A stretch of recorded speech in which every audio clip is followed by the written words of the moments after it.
সীমান্তের ছায়াযুদ্ধ এবং দ্বিতীয় বাংলাদেশ ব্যাটালিয়ন মানিকগঞ্জের জঙ্গল থেকে সাউথ ব্লককে কি বার্তা দিল ঢাকা? ৪৫ বছরের শোক থেকে জঙ্গলের পরিখায়, প্রোটোকলহীন প্রধানমন্ত্রী এবং বাংকারের রুদ্ধশ্বাস মহড়া। কেন হঠাৎ সেনাবাহিনীর এত কাছাকাছি রাষ্ট্রপ্রধান? তারেকের চোখে কি ফিরে এলেন জিয়াউর রহমান? ইতিহাসের পাতা কখনো কখনো বড়ই নিষ্ঠুর, আবার কখনো অদ্ভুত রকমের সমান্তরাল। ফিরে যান আজ থেকে প্রায় ৪৫ বছর আগের সেই অন্ধকার দিনটিতে। বিপথগামী কিছু সেনা সদস্যের বুলেটে ঝাঁঝরা হয়ে গিয়েছিল একটি বুক। তিনি ছিলেন এই দেশের রাষ্ট্রপতি, ছিলেন রণাঙ্গনের বীর মুক্তিযোদ্ধা এবং সাবেক সেনাপ্রধান মেজর জিয়াউর রহমান। মৃত্যুর আগ মুহূর্ত পর্যন্ত যিনি সেনাবাহিনীর পোশাক আর সত্তাকে নিজের অস্তিত্বের সাথে মিশিয়ে রেখেছিলেন। নিয়তির নির্মম পরিহাসে তার বিদায় ঘণ্টা বেজেছিল সেই সেনাদেরই একাংশের হাতে। লাশের পাশে দাঁড়িয়ে বুক ফাটা কান্নায় ভেঙে পড়েছিলেন তার বড় ছেলে, আর পাশে সাদা শাড়িতে পাথর হয়ে যাওয়া দৃষ্টিতে অপলক তাকিয়েছিলেন স্ত্রী খালেদা জিয়া। যে সেনাবাহিনীর একাংশের হাতে বাবার এমন মর্মান্তিক পরিণতি, সেই বাহিনীর প্রতি যে কোনো সাধারণ মানুষের মনে আজীবন এক সুগভীর ক্ষোভ বা অভিমান থাকাই স্বাভাবিক। কিন্তু আজ দীর্ঘ ৪.৫ দশক পর আমরা কি দেখছি? সেই শোকাহত ছেলেটি, যিনি আজ এক নতুন বাংলাদেশের প্রধানমন্ত্রী, তিনি বসে আছেন গহীন জঙ্গলে। চারপাশে সেনা সদস্যরা তাদের সাথে মাটিতে বসে হাসি মুখে খাবার খাচ্ছেন, আইল ধরে হাঁটছেন। হুট করে এই দৃশ্য দেখলে মনে হতে বাধ্য, ওই চোখ, ওই হাঁটা, ওই শরীরী ভাষায় যেন ফিরে এসেছেন স্বয়ং জিয়াউর রহমান। বাংলাদেশের ইতিহাসে এর আগে কোনো প্রধানমন্ত্রীকে কি এভাবে খালে, বিলে, জঙ্গলে সাধারণ সৈনিকদের সাথে মিশে যেতে দেখা গেছে? উত্তরটি হল না। আজ যেন প্রমাণ হয়ে গেল, রাজনীতিতে যাই হোক না কেন, রক্ত ঠিকই কথা বলে। দিনটি ছিল মঙ্গলবার, সকাল ঠিক ৯:৩০। স্থান মানিকগঞ্জের সিংগায়। ৯ পদাতিক ডিভিশনের অধীনে ৮ বীর ইউনিটের গ্রীষ্মকালীন প্রশিক্ষণ এলাকা। সাধারণত একজন প্রধানমন্ত্রীর চলাচলে থাকে বিশাল প্রোটোকল, সাইরেন আর আগাম প্রস্তুতির চরম কড়াকড়ি। কিন্তু এদিন ঘটল এক অভাবনীয় ঘটনা। কোনো পূর্ব ঘোষণা নেই, নেই কোনো ভিআইপি বহরের আড়ম্বর। ধুলো মাখা পথ পেরিয়ে সরাসরি মহড়া চলা ফার্ম বেইজে ঢুকে পড়লেন প্রধানমন্ত্রী তারেক রহমান। স্বাধীন বাংলাদেশের ইতিহাসে এমন দৃশ্য সত্যিই বিরল।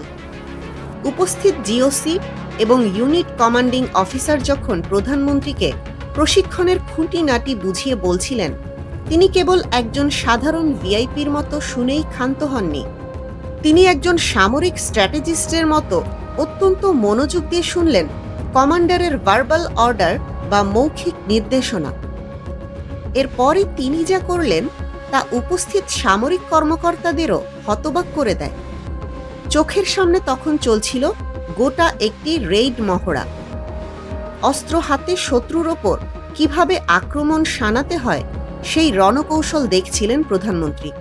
কিন্তু দূর থেকে নয়, তিনি নিজেই সোজা নেমে গেলেন মাটির নিচের বাংকারে। সেই বাংকারে বসেই অফিসার ও সৈনিকদের সাথে সরাসরি আলোচনা করলেন যুদ্ধ কৌশল নিয়ে। গাছের আড়ালে, ঝোপের ভেতরে ছদ্মবেশে লুকিয়ে থাকা স্নাইপার আর সৈনিকদের কাছে তিনি নিজেই হেঁটে গেলেন। পিঠে হাত রাখলেন, খোঁজ নিলেন, দিলেন লড়াইয়ের চরম উৎসাহ। তার সাথে এ সময় ছায়ার মতো ছিলেন প্রতিরক্ষা উপদেষ্টা ব্রিগেডিয়ার জেনারেল অবসরপ্রাপ্ত AKM শামসুল ইসলাম, সেনাপ্রধান জেনারেল ওয়াকারুজ্জামান এবং প্রধানমন্ত্রীর সামরিক সচিব মেজর জেনারেল আবুল হাসনাত মোহাম্মদ তারিক। কিন্তু আসল চমকটি অপেক্ষা করছিল এরপর।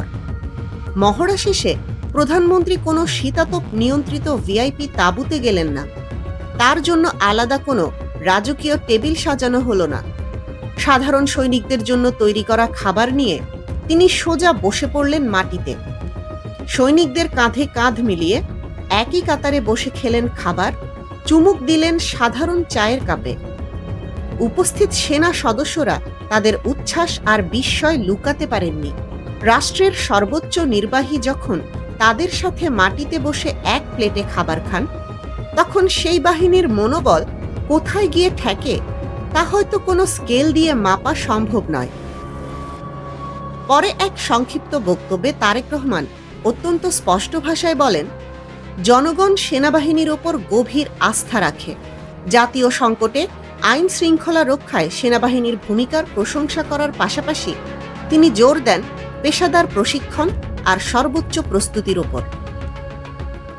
এখন প্রশ্ন হল, জঙ্গলে গিয়ে সেনাদের সাথে মাটিতে বসে একবেলা খাওয়া কি নিছকই কোনো সৌজন্যমূলক পদক্ষেপ, নাকি এর পেছনে লুকিয়ে আছে ভূ রাজনীতির গভীর কোনো ব্লুপ্রিন্ট? আন্তর্জাতিক সম্পর্ক এবং সামরিক বিশ্লেষকরা বলছেন ভিন্ন কথা। বাংলাদেশ বর্তমানে এক অত্যন্ত চ্যালেঞ্জিং এবং স্পর্শকাতর সময় পার করছে। সীমান্তে উত্তেজনা, প্রতিবেশীর দিক থেকে বারবার পুশ ইনের চেষ্টা চলছে। অদৃশ্য হুমকি, সামাজিক যোগাযোগ মাধ্যম ও বিভিন্ন স্তর থেকে বাংলাদেশ দখলের প্রচ্ছন্ন হুমকিও শোনা যাচ্ছে। পরাশক্তির নজর, দেশে পরাশক্তিগুলোর আনাগোনা বেড়েছে, আর বঙ্গোপসাগরের অথই জলে চলছে কৌশলগত উপস্থিতির এক নীরব স্নায়ুযুদ্ধ। ঠিক এমন একটি বারুদের স্তূপের ওপর দাঁড়িয়ে দেশের প্রতিরক্ষার মূল ঢাল সেনাবাহিনীকে উজ্জীবিত রাখাটা কোনো বিলাসিতা নয়। বিশ্লেষকদের মতে এটি এই মুহূর্তের সবচেয়ে বড় এবং বাধ্যতামূলক এক রাজনৈতিক বিনিয়োগ। আর এখানেই লুকিয়ে আছে আরেকটা পুরনো মিথ ভাঙার গল্প। একটা সময় আন্তর্জাতিক মহলে এবং দেশের ভেতরেও বলা হতো বাংলাদেশ সেনাবাহিনী নাকি চলে ভারতের প্রেসক্রিপশনে। কিন্তু আজকের চিত্র সম্পূর্ণ ভিন্ন। সেই অদৃশ্য ছায়া এখন আর নেই। সম্প্রতি বাংলাদেশ সেনাবাহিনীতে গঠিত হয়েছে দ্বিতীয় বাংলাদেশ ব্যাটালিয়ন, আর এই ব্যাটালিয়নের 4টি কোম্পানির নামকরণ করা হয়েছে ইসলামের 4 মহান খলিফার নামে: হজরত আবু বকর রাদিয়াল্লাহু আনহু, হজরত ওমর রাদিয়াল্লাহু আনহু, হজরত ওসমান রাদিয়াল্লাহু আনহু এবং হজরত আলী রাদিয়াল্লাহু আনহু।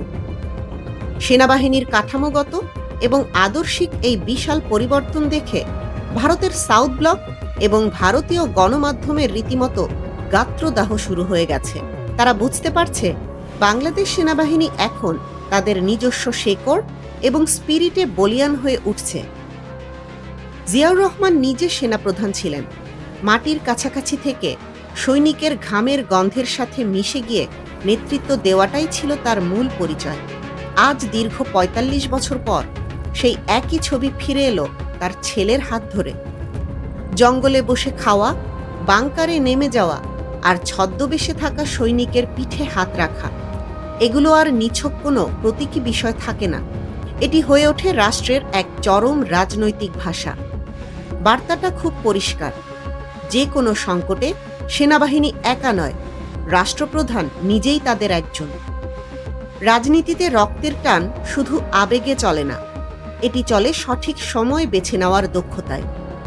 মানিকগঞ্জের ওই গহীন জঙ্গলে বসে খাওয়া একবেলা খাবার আসলে অস্থির সীমান্ত আর অস্থির প্রতিবেশী রাজনীতির দিকে ছুড়ে দেওয়া এক নীরব অথচ বজ্র কঠিন বার্তা। জিয়াউর রহমান বেঁচে ছিলেন তার সেনাদের মাঝেই, আর আজ তার ছেলে যেন সেই একই মাটিতে দাঁড়িয়ে বিশ্বকে বলে দিলেন, রক্ত এখনো কথা বলে। ঠিক এমন একজন সেনাপতি, এমন একজন প্রধানমন্ত্রীকেই তো খুঁজছিল আজকের বাংলাদেশ। ভূ রাজনীতির এই রুদ্ধশ্বাস স্নায়ুযুদ্ধ, সীমান্ত পরিস্থিতির আপডেট এবং নতুন বাংলাদেশের সামরিক শক্তির প্রতিটি এক্সক্লুসিভ খবর সবার আগে পেতে চোখ রাখুন আমাদের চ্যানেলে। এতক্ষণ দেখছিলেন ইকো অফ বাংলাদেশ। প্রতিদিনের এমন নিউজ আপডেট পেতে সাবস্ক্রাইব করুন আমাদের চ্যানেল, সেই সাথে অন করে রাখুন বেল আইকন।